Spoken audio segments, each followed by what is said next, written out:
I'm Audrey Crawford, 32 years old. 2 months ago, on Thanksgiving night, in front of 30 relatives, my parents handed my sister a $13,000 cruise package and gave me a crumpled $2 lottery ticket with a mocking smile. This is all that's appropriate for your situation, Audrey, my mother said. Her voice carried across the dining room, loud enough for everyone to hear. They laughed. All of them. They didn't know that little ticket would change everything. $100 million changes everything.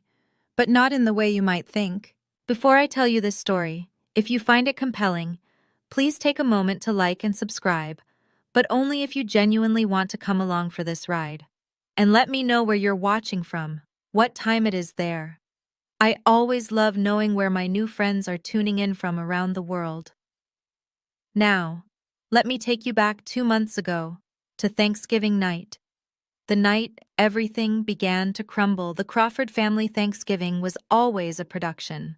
Not in the warm Hallmark movie sense, more like a stage where everyone performed their assigned roles. I pulled into my parents' driveway at exactly 5 o'clock, carrying a homemade autumn salad and a bouquet of dahlias I'd grown myself. The flowers were deep burgundy, perfect for the season. I'd spent 3 months nurturing them. My mother opened the door before I could knock. "Oh, Audrey." Her eyes flicked to the bouquet, then away. "Still playing with plants, I see." Behind her, I heard squealing. Vivian had arrived. Mom rushed past me, arms outstretched. "There's my girl! Oh, that dress is stunning. Is it new?" I stood in the doorway, holding my flowers, watching my mother embrace my sister like she hadn't seen her in years. It had been 2 weeks. Inside, the house buzzed with relatives, aunts, uncles, cousins I barely recognized. Dad sat in his leather recliner, deep in conversation with Marcus, my brother-in-law. He didn't get up when I entered. Just a nod, barely a glance. "Audrey, good, you're here," Dad said, not looking away from Marcus. "We need help setting the table." Of course, I was here to work. The living room formed a semicircle around Marcus as he described his latest real estate consulting deal. Everyone leaned in, captivated. I knew better. Marcus was slippery. But I had no proof, just instinct. Aunt Marlene caught my eye across the room. She gave me a small, sad smile. Later, as I arranged napkins alone in the dining room, my mother introduced me to a distant cousin. "This is Audrey, my younger daughter. She does gardening, I think? Something with plants?" "Landscape architecture, Mom. I design green spaces for corporate buildings."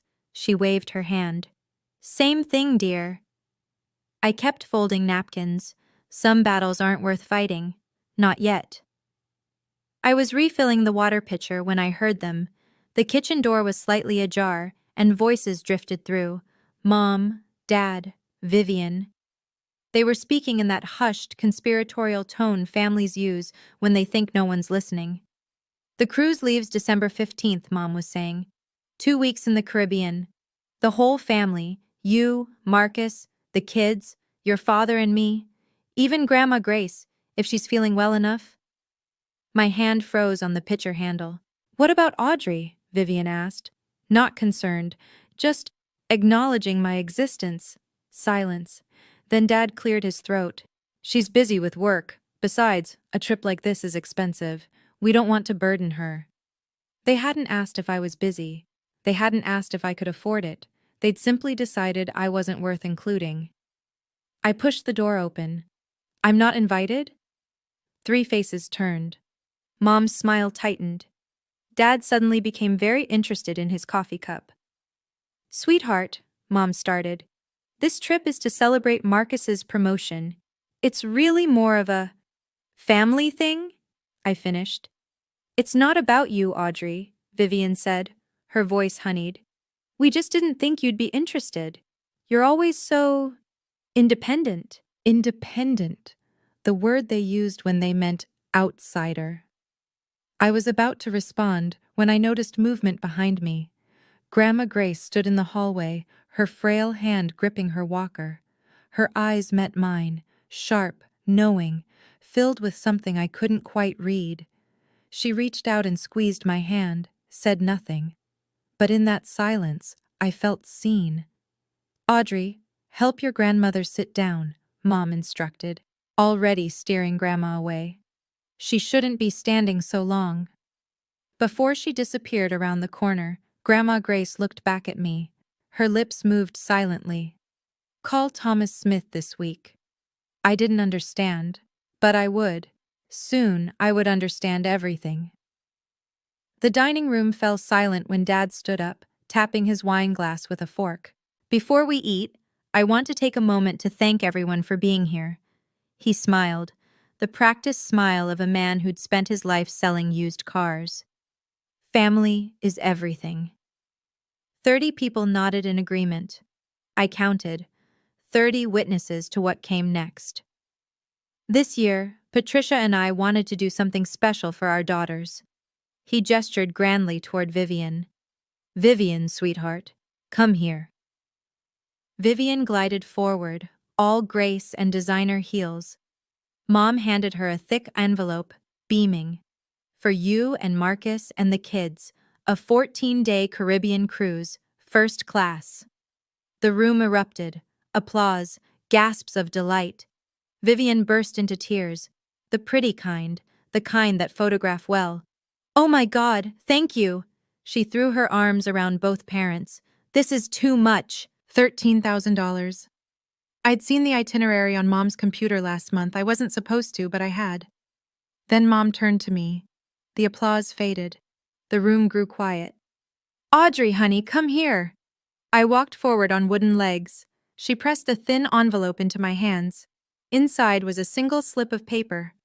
A lottery ticket. Mega Millions. $2. "This is what suits your situation, dear." Mom's smile didn't reach her eyes. "Who knows? Maybe luck will find you." Someone snickered. Then someone else. Marcus leaned back in his chair, smirking. "Luck's a long shot when you don't have brains to back it up." Laughter rippled through the room.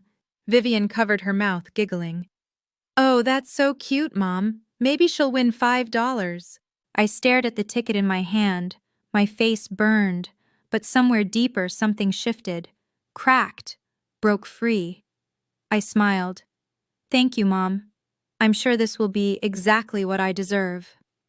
No one noticed the edge in my voice, but I did. The laughter was still echoing when a voice cut through. "Gerald, Patricia, this is not right." Everyone turned. Grandma Grace stood at the edge of the room, her small frame trembling with the effort of standing without her walker. Her voice was thin, but it carried.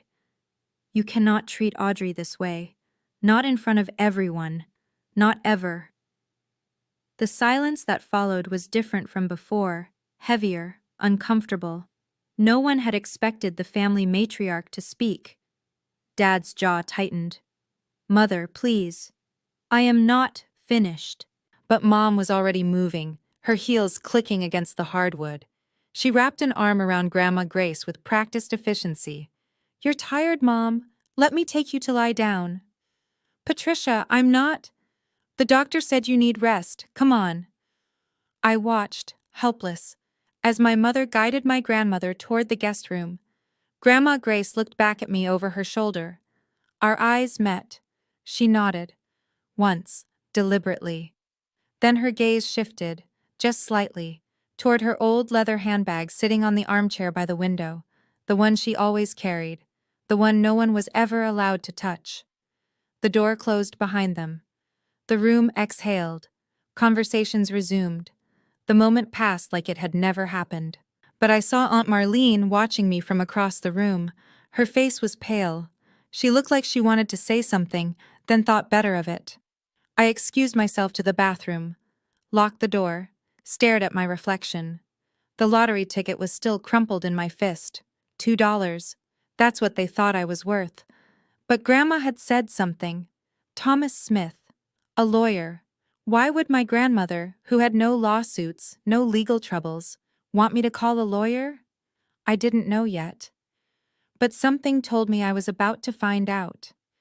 It was nearly midnight when I started cleaning up, alone, as usual. Most guests had left. Vivian and Marcus had retreated to the living room to plan their cruise wardrobe. My parents were seeing off the last relatives. I was gathering dishes from Dad's study when I saw them. Papers, scattered across his desk like he'd left in a hurry, bills with red overdue stamps, a letter from a collection agency, and beneath it all, a document that made my blood run cold.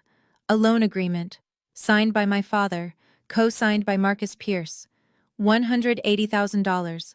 The interest rate was predatory, the kind you only see from people who operate in shadows. My hands were shaking as I flipped to the next page. It was worse.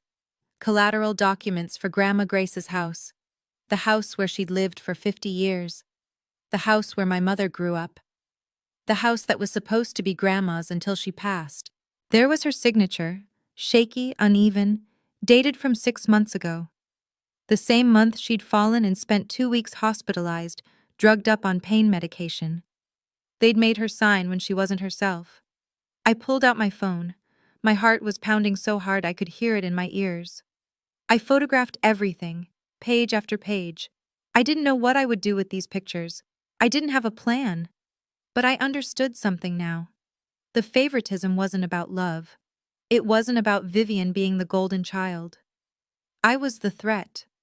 I was the one who might ask questions, who might notice things that didn't add up. They needed me small, silent, invisible. That's why I got a $2 lottery ticket. I slipped out the back door, photos saved, mind racing. For the first time in my life, I wasn't going to stay quiet. 1 week after Thanksgiving, I called Aunt Marlene. She picked up on the second ring. Audrey? Aunt Marlene, I need to ask you something. What is it, honey? Is Dad in serious debt? Silence. Long. Heavy. You know something, don't you? I pressed. How did you find out? I saw papers, at the house, a loan agreement with Marcus. Audrey, her voice dropped to a whisper. Don't talk about this on the phone. Why not? Because there are things you don't know yet. About Marcus. About your father. My grip tightened on the phone. What things? Not here. Not like this. Meet me Saturday. The coffee shop on Elm Street. 2 o'clock. Aunt Marlene, please. And Audrey? She hesitated. Don't trust anything Marcus tells you. He's not who he pretends to be. The line went dead. I sat in my apartment staring at the lottery ticket on my kitchen counter. I'd forgotten about it since Thanksgiving. It had been sitting there, crumpled and ignored, like me. Maybe it was time to check the numbers. I pulled up the Mega Millions app, entered the numbers, watched the little loading wheel spin. The first number matched. My heart skipped. The second number matched. I stopped breathing. Third, fourth, fifth, all 6. I refreshed the app. Same result. I went to the official website. Same numbers. Same result. $100 million. I didn't scream. I didn't cry. I just sat there, perfectly still, for what felt like hours. Then I did the first thing that came to mind. I Googled, lottery winner, what to do first. And then I remembered Grandma Grace's words. Thomas Smith. It was time to make that call. I didn't tell anyone. Not a single soul. For 3 days, I walked through my life like a ghost wearing human skin. I went to work, answered emails, smiled at clients, all while carrying a secret worth 9 figures in my pocket. Every time my phone buzzed with a message from Mom or Vivian, I felt nothing. The number in my bank account, once it cleared, would be larger than anything they could imagine. But that wasn't what consumed me. It was the power. Not over them, over myself. For 32 years, I'd been the invisible one, the afterthought, the gardener. Now I had options they couldn't take away. I didn't call my parents, I didn't call Vivian, I didn't post on social media or buy a sports car or do any of the things lottery winners are supposed to do. Instead, I called Thomas Smith. Miss Crawford? His voice was warm but professional. Your grandmother said you might reach out. She told me to call you. I don't know why. Perhaps you should come to my office. There are some matters we need to discuss. About the lottery? A pause. You've won something? $100 million. Another pause, longer this time. Then we definitely need to talk. But Ms. Crawford, the matters your grandmother wanted me to discuss with you existed before any lottery. They're about her estate and her house. My stomach dropped. What about her house? It's better if I show you in person. Can you come tomorrow? Yes. And Ms. Crawford? Don't mention this call to anyone in your family. Not yet. I hung up, stared at my reflection in the dark phone screen. The lottery ticket had given me money, but Thomas Smith was about to give me something far more valuable. The truth. Thomas Smith's office smelled like old books and expensive leather. He was older than I'd expected, early 60s with silver hair and kind eyes behind wire-rimmed glasses, the kind of lawyer who still believed in doing things right. Please, sit. He gestured to a chair across from his mahogany desk. I sat. What did my grandmother want you to tell me? He slid a folder across the desk. 10 years ago, your grandmother established a trust fund. In your name. A trust fund? $500,000. The room tilted. What? I never knew. She wanted it that way. She was afraid. Afraid of what? Thomas's expression softened. Afraid your mother would find a way to take it from you. I opened the folder with trembling hands. Legal documents, bank statements, all of it real. There's more, he said gently. The house, your grandmother's house. I saw the papers. My father cashed it in. He nodded. The deed was signed 6 months ago, the day after your grandmother was hospitalized. She was on heavy pain medication, barely coherent. I felt sick. That's fraud. Potentially. The signature is shaky. The timeline is suspicious. But proving coercion is difficult without witnesses. She didn't know what she was signing? I don't believe she did. He leaned forward. Ms. Crawford, your father owes Marcus Pierce $180,000. The house was collateral. If he defaults, Marcus gets the property. The pieces clicked into place. The favoritism, the exclusion, the $2 lottery ticket. I was never meant to find out. What can I do? What can? With your resources now, you have options. We can challenge the deed. We can pay off the debt and remove the lien. We can protect your grandmother. I looked at the trust fund documents. $500,000 from Grandma Grace. $100 million from a crumpled lottery ticket. Let's protect her. Okay, let me pause here for just a moment. I know what you're thinking. Audrey, what are you going to do? Are you going to get revenge? But this isn't a revenge story. This is a story about truth. If you want to find out what happens next, let me know in the comments. Have you ever been treated unfairly by your own family? Hit that like button if you're on my side. Now, let me tell you what Aunt Marlene revealed. The coffee shop was nearly empty when Aunt Marlene arrived. She looked different than at Thanksgiving. Older somehow. Tired. She slid into the booth across from me, clutching her purse like a lifeline. Thank you for meeting me, I said. I should have said something years ago. Her voice was barely above a whisper. But Patricia, you know how she is. Tell me about Marcus. Marlene's hands trembled as she reached for her coffee. He's not a consultant. Not really. He lends money to desperate people, with interest rates that would make a loan shark blush. I suspected something. There's more. She pulled out her phone, scrolling through her gallery. 2 months ago, at your parents' anniversary party, Marcus left his phone unlocked on the counter. I wasn't snooping. I was just looking for mine. She turned the screen toward me. Text messages between Marcus and someone named Diana. The words were explicit, romantic, and damning. Can't wait until this is over. Once the house deal closes, I'm out. What about Vivian? She served her purpose. Divorce papers are already drafted. I stared at the screen. He's cheating on her. For 8 months, Diana is his assistant. Marlene's eyes welled up. I wanted to tell Vivian, but I was scared. Marcus, he's not someone you cross. Does Vivian know? I don't think so. She's so wrapped up in being the perfect wife, the perfect daughter. She doesn't see what's right in front of her. I sat back, processing. My sister wasn't my enemy. She was another victim. She just didn't know it yet. Thank you, Aunt Marlene. I reached across the table and squeezed her hand. You did the right thing. She wiped her eyes. I'm sorry I waited so long, Audrey. I'm so sorry. It's not too late, not yet.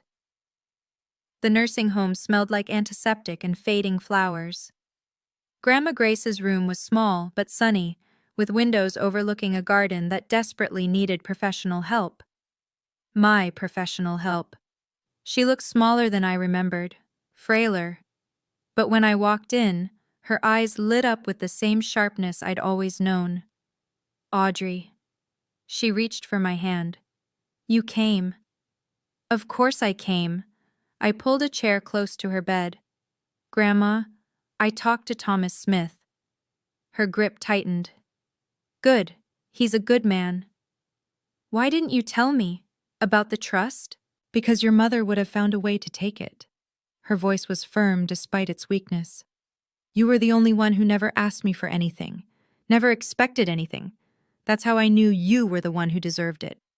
Tears burned my eyes. Grandma. And the house, she continued. They made me sign papers. I don't remember it clearly. Everything was foggy. I was in pain. I know. Thomas explained. We're going to fix it. She studied my face. There's something else. Something you're not telling me. I hesitated. Then I told her about the lottery. The $100 million. The ticket her own daughter had given me as a joke. Grandma Grace laughed. Actually laughed. A sound like rustling paper. Karma, she whispered. I always believed in karma. I'm going to buy back your house, I said. I'm going to make sure you can live there again, whatever it takes. Her hand found my cheek. I don't need you to take revenge on anyone, Audrey. I just need you to be free, to protect what matters. I will. Promise me something. Anything. Don't become like them. Don't let the money change who you are. I kissed her forehead. I promise. Some promises are easy to make. This one I intended to keep. 2 weeks after Thanksgiving. The Crawford family gathered again, this time for a bon voyage dinner before the big cruise. I was invited, not as a guest, as help. Audrey, can you arrange the centerpieces? You're good with plants. Audrey, the caterer needs direction. Handle that?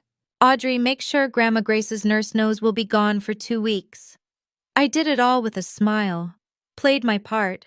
The quiet, dutiful daughter they expected. No one knew about the lawyers working overtime on my behalf. No one knew about the LLC I'd formed to claim my winnings anonymously. No one knew that in 3 weeks, I'd be worth more than everyone in this room combined. The dinner was a parade of self-congratulation.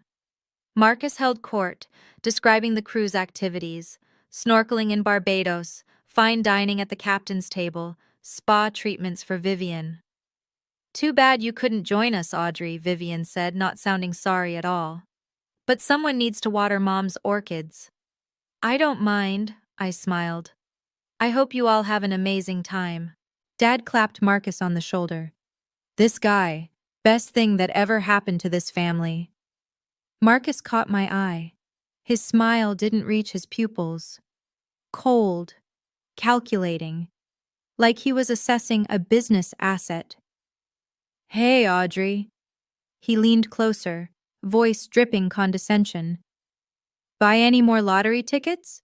Maybe you'll win $5 next time. The table laughed. I let them. You never know, I said pleasantly. Luck has a way of surprising people. Mom raised her glass. To family, to fortune, to the Crawfords. Everyone drank. I raised my water glass and took a small sip. 12 days. In 12 days, They would be in the middle of the Caribbean, and I would be ready. The morning they left for the cruise, I stayed home. "You're not coming to see us off?" Mom had asked the night before, her voice carrying that familiar note of accusation disguised as disappointment. "I have a client meeting. Big project," she'd sniffed. "Always work with you." Always work, as if I had any other choice, as if they'd ever offered me anything else. I spent departure day in Thomas Smith's office, finalizing the paperwork for my LLC. The money would clear within the week, after taxes, roughly $62 million, more than enough for what I had planned. I was reviewing documents when my phone buzzed. "Vivian." "Audrey, something's wrong with Dad's credit card. It got declined at the port. Can you transfer $500? I'll pay you back." I stared at the message. The irony was almost too perfect. The first time in my entire life that Vivian had asked me for money. I knew why the card was declined. The debt was catching up. Marcus wasn't covering it like he'd promised. The house of cards was starting to wobble. I typed back, "I don't have $500 to spare right now. Ask Marcus. He's the financial consultant." 3 dots appeared. Disappeared. Appeared again. Never mind, we figured it out. I didn't ask how. I didn't care. What mattered was that they were on that ship now. All of them. Mom, Dad, Vivian, Marcus. Trapped in the middle of the ocean for the next 2 weeks. I turned back to Thomas. "How soon can we file the challenge on the house deed?" "Monday, once you're ready to make your move." I looked out his window at the city below. Somewhere out there, a cruise ship was sailing toward the Caribbean, and I was preparing my own kind of voyage. Day 3 of the cruise. I posted a single Instagram story. Just me, standing in front of Grandma Grace's house. The house that was supposedly no longer hers. The caption was simple: "Home renovation project starting soon." I knew Dad would see it. He checked social media obsessively. It was his only way of knowing what his daughters were really up to. The same day, the local news ran a story. Mega Millions jackpot claimed. Winner remains anonymous. The ticket had been purchased at a convenience store 3 miles from the Crawford family home. I didn't plant that detail. The universe just has a sense of humor sometimes. Aunt Marlene, bless her heart, mentioned it in the family group chat. "Did anyone hear about the lottery winner? Someone from our area won $100 million. They bought the ticket at that little Quick Mart on Henderson Avenue. The one where Mom had bought my $2 ticket." The chat exploded. Cousins speculating. Uncle Barry making jokes about retirement. Then, a private message from Mom. "Audrey, that lottery ticket I gave you for Thanksgiving, you still have it, right?" I waited an hour before responding. Let her sweat. "Yes, Mom. I still have it. Why?" "Just curious. No reason." That emoji. She never used emojis unless she was nervous. An hour later, my phone started buzzing. One call, then another, then another.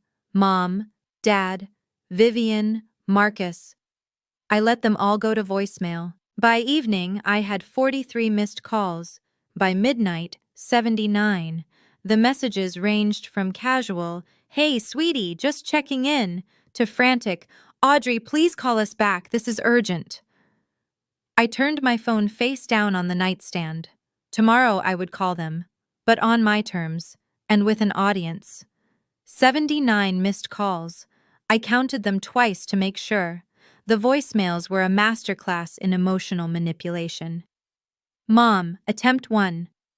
"Audrey, honey, it's Mom. Just wanted to hear your voice. Call me when you get a chance." Mom, attempt 7. "Audrey, this is important. Please call back."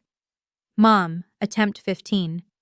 "I don't know why you're ignoring us. This isn't like you." Dad, attempt 3. "Audrey, it's your father. We need to talk. Family business." Vivian, attempt 5. "Audrey, seriously, what's going on? Mom is freaking out." And then Marcus, his voice smooth as ever. "Audrey, I think we should discuss some investment opportunities. Family helping family, you know. Give me a call." I sat in my new apartment, a rental I'd secured the week before. Nothing fancy, just mine, and listened to every single message. Let their desperation wash over me like waves. They weren't worried about me. They were worried about the money. I texted Thomas Smith, "Is everything in place?" His reply, "Ready when you are." I opened the family group chat and typed a single message. "I'll video call tonight at 8 p.m. EST. Everyone needs to be present. There's something important I need to share." Within seconds, confirmations flooded in. Mom, "Of course, sweetie, we'll all be there." Dad, "Looking forward to it, kiddo." Vivian, "Can't wait."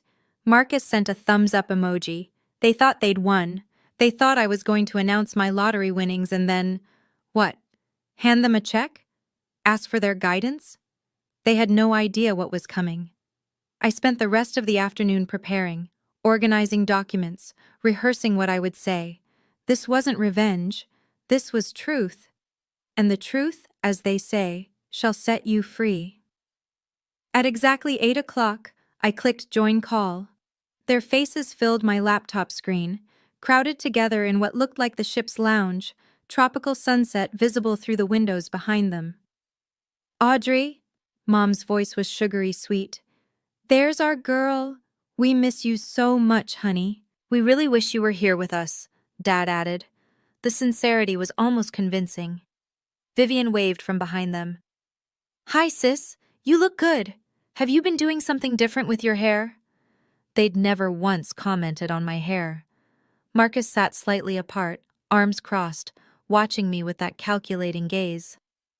"Audrey, good to see you." "Thank you all for making time," I said calmly. "I know you're busy enjoying your vacation." "Family comes first," Mom declared. "Always."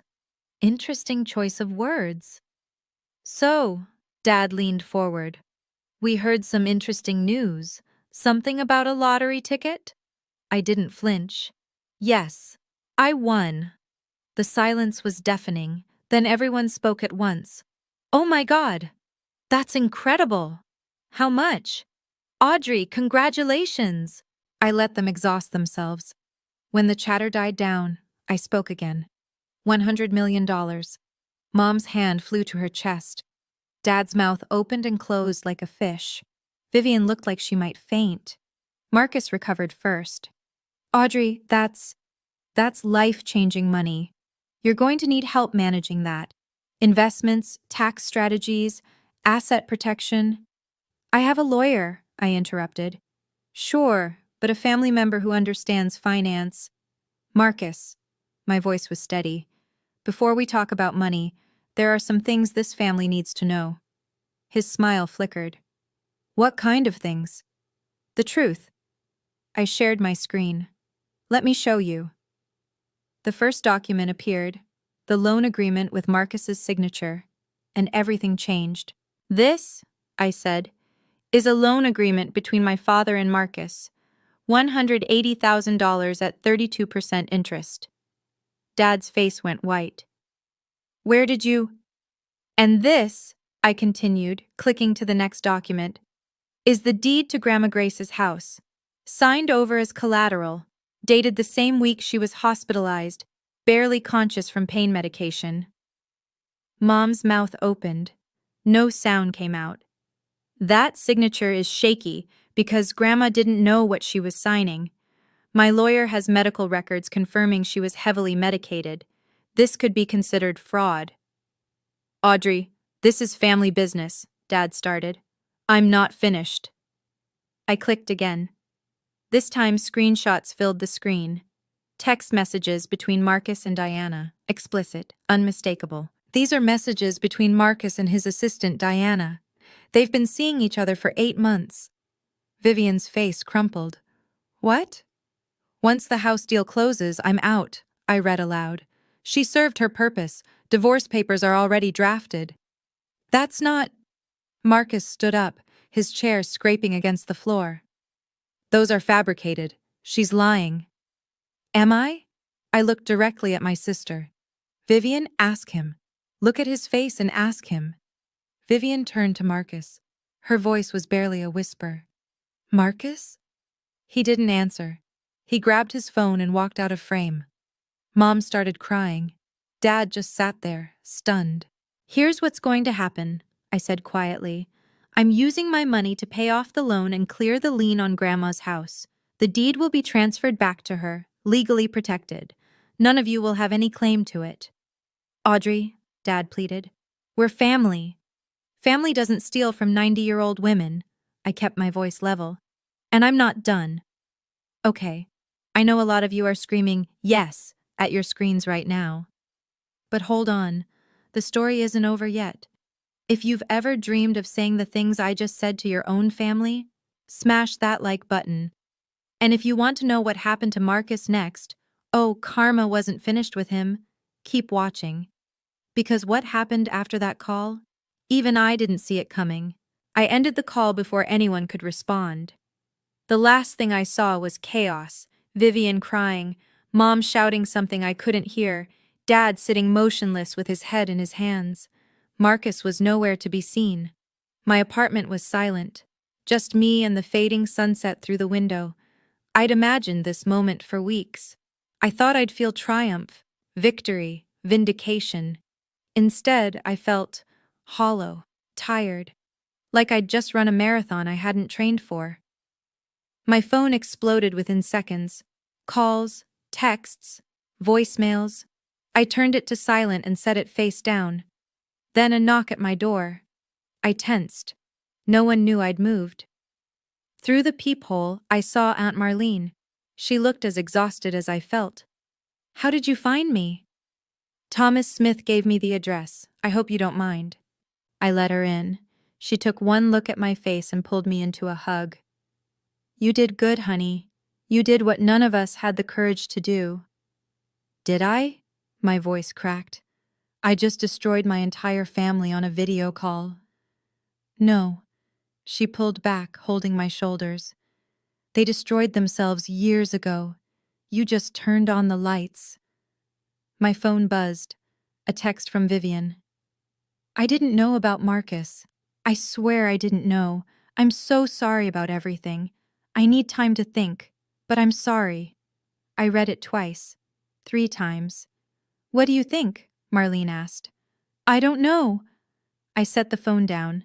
"I don't know if she's sincere. I don't know if anything will change."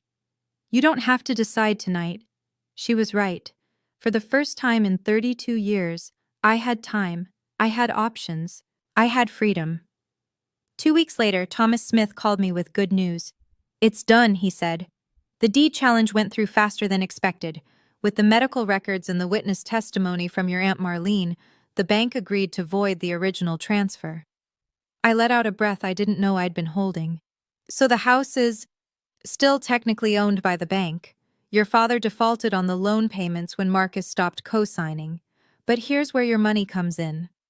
I'd already made my decision. "Pay it off, whatever it costs.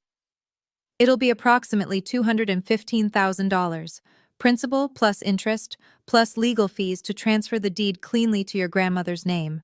Do it." The money was nothing. A rounding error compared to what I had now.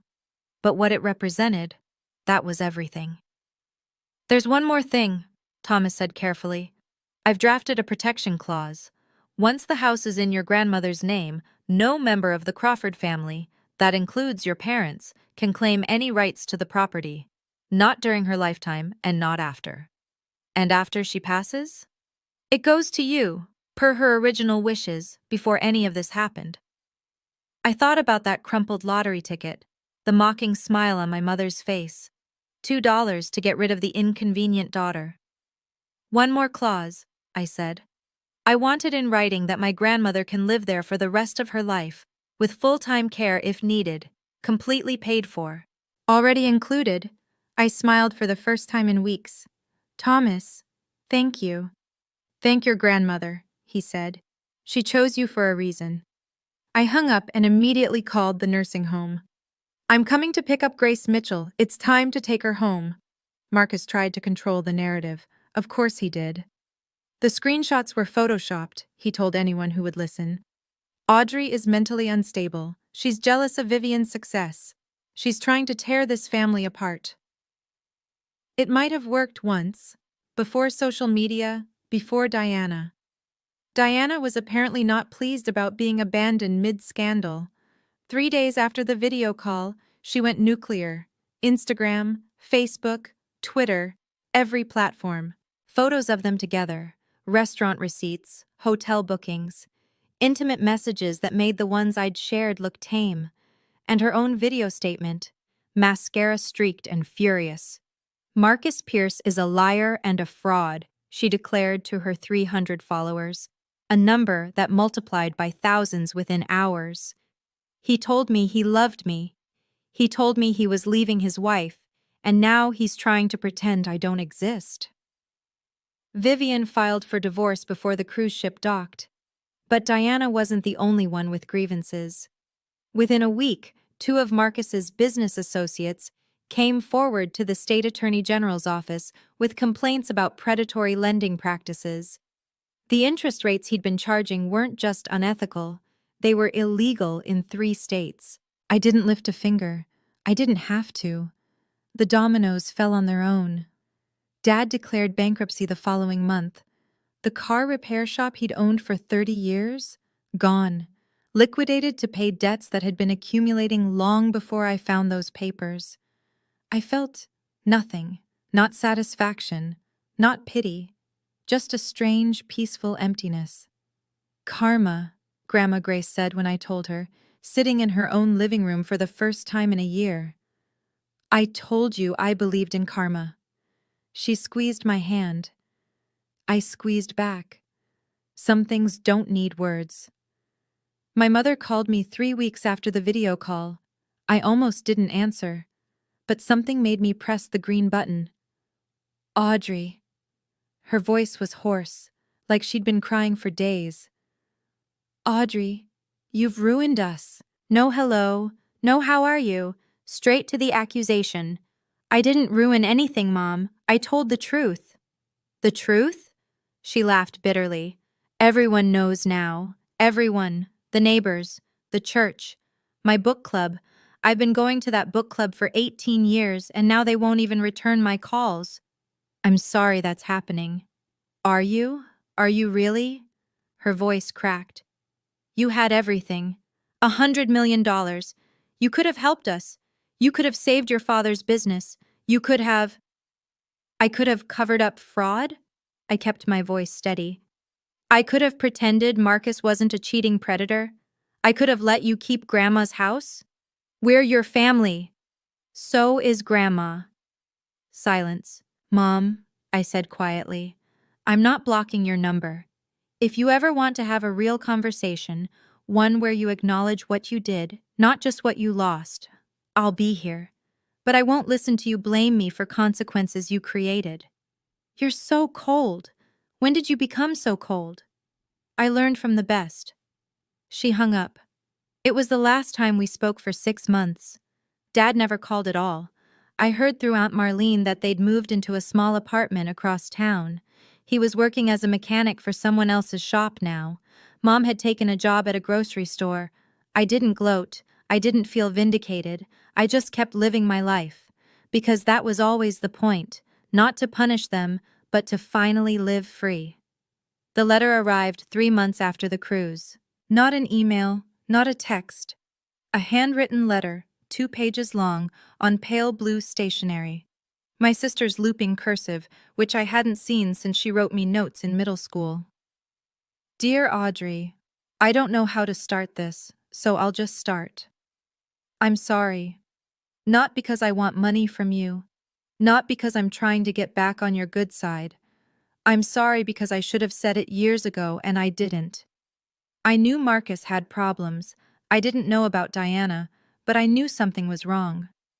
I ignored it because admitting it meant admitting my whole life was a lie. I knew Mom and Dad treated you unfairly. I told myself it wasn't my business. I told myself you were fine. You were always so independent, so capable. You didn't need me to defend you. That was a coward's excuse. You were my little sister. I should have defended you anyway. The divorce is finalized. I'm starting over. I don't know what that looks like yet, but I know it has to be different. You don't have to forgive me. You don't owe me anything. I just wanted you to know. I see you now. I see what I missed for 30 years. I'm so sorry. Love, Vivian. I read the letter 3 times. Then I folded it carefully and put it in my desk drawer. I didn't write back, not yet. But for the first time, I felt something shift. A door that had been locked for years creaking open, just slightly. We met for coffee the following month. It was awkward, stilted. Neither of us knew how to be sisters anymore. But we were trying, and that was a start. Grandma Grace came home in April. I was there when the nursing home transport van pulled into her driveway. The same driveway where I'd skinned my knee learning to ride a bike. The same driveway where she'd stood waving goodbye after every visit, shrinking in the rearview mirror until she disappeared. She was smaller now, frailer. But when the attendant wheeled her up the ramp I'd installed, her eyes found the garden, overgrown, neglected but still there, and she smiled. "It needs work," she said. "I'm going to fix it," I promised. "That's my specialty, remember?" I'd spent the previous month preparing the house. New accessibility features, a hospital bed in the master bedroom, round-the-clock nursing care on standby. The best of everything money could buy, because for once, I had money to spare. We sat in the sunroom that afternoon, watching goldfinches at the feeder I'd installed. "You did all this?" she asked, gesturing at the renovations. "It's your house. It should be comfortable." She was quiet for a long moment. Then, "Your mother called me last week." I tensed. "What did she say?" "She wanted me to talk to you, to convince you to come back to the family." "What did you tell her?" Grandma Grace turned to look at me directly. Her eyes, despite her age, were sharp as ever. "I told her that you never left. That family isn't about showing up for Sunday dinners. It's about showing up when it matters." She reached for my hand. "You showed up, Audrey. When everyone else saw what they could take from me, you saw what you could give." I blinked back tears. "I just did what was right. That's the hardest thing to do. And you did it anyway." We sat together until the sun went down. No more words needed. 1 year later, I barely recognized my own life. I still worked. Not because I needed the money, but because I loved what I did. My landscape architecture firm had expanded, 2 new employees, an office with actual windows, and a waiting list of clients. I'd designed 3 public gardens in the past year alone. The lottery money sat mostly untouched in diversified investments. I'd bought a modest house near Grandma Grace, nothing flashy, just enough space for me and the dog I'd finally adopted, a rescue mutt named Clover, who loved to dig in my test gardens. The foundation was my real legacy. The Grace Mitchell Foundation awarded scholarships to young women pursuing careers in the arts, painting, music, design, anything creative. Women from families who didn't understand them.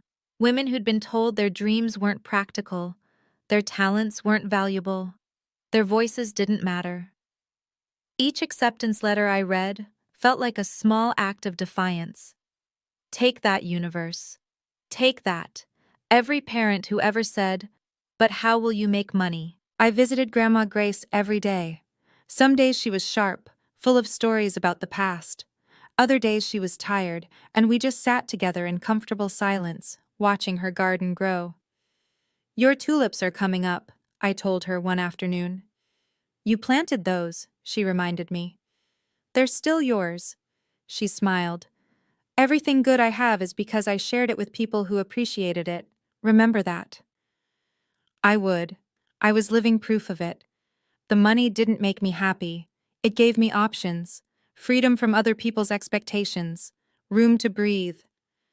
Happiness came from somewhere else entirely, from work that mattered, from relationships built on truth, from the simple act of being exactly who I was. People ask me about my family sometimes, where they are, if we've reconciled.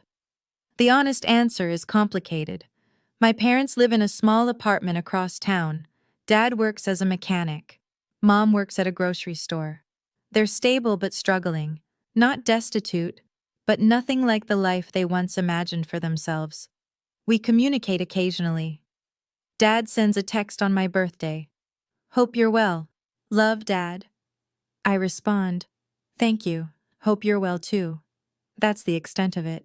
Mom has never apologized. She's called a few times, usually wanting to complain about her circumstances or hint that she could use some help. I listen politely, then change the subject. Sometimes she hangs up in frustration. Sometimes we manage a few minutes of civil conversation before the resentment creeps back in. I'm not ready to let them back in. Maybe I never will be. That's okay. Forgiveness isn't something you owe to people who hurt you. It's something you give yourself, when and if you're ready. Vivian is different. We've had coffee together 6 times now, lunch twice. We text occasionally, not every day, but enough. She's rebuilding her life, new apartment, new job, new therapist helping her understand how she ended up with someone like Marcus. We're not close. Not yet, maybe not ever, but we're trying. I didn't realize how messed up our family was until I got out, she told me last month. I thought that was normal. I thought I was lucky. We both believed what we had to believe to survive. She nodded. Didn't cry for once. Progress. As for Marcus, I don't know where he is and I don't care. Some people don't deserve space in your thoughts. I've made my peace. I'm moving forward. That's enough. People always ask me the same question. Did $100 million change your life? The answer surprises them. No, not really. What changed my life was a moment. A single crystallizing moment when I realized that I had spent 32 years waiting for people to see my value. And they never would. Not because I wasn't valuable, but because they weren't looking. The lottery ticket was a gift.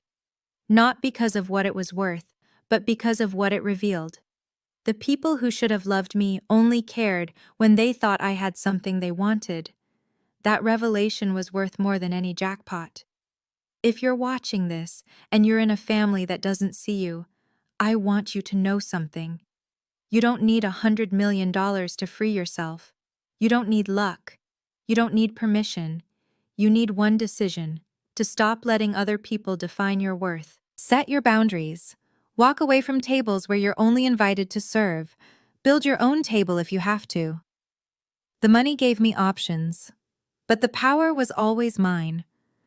I just didn't know it until someone handed me a $2 lottery ticket with a smirk and thought they'd put me in my place. They put me in my place, all right. Just not the one they expected. I'm Audrey Crawford, 33 years old, landscape architect, dog mom, granddaughter, philanthropist, and most importantly, I'm a woman who finally chose herself. That's the real jackpot. Thanks for listening to my story.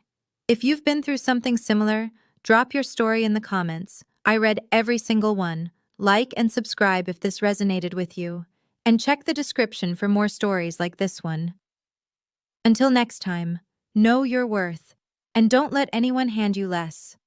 Thank you so much for staying with me until the end of this journey. If you've ever felt invisible in your own family, I see you. Drop your story in the comments. I read every single one, and I want to hear from you. If this video touched you, please like and subscribe to support the channel, and check the description for the next story. It's waiting for you. Until next time, remember, you are worth more than anyone else's opinion. See you soon.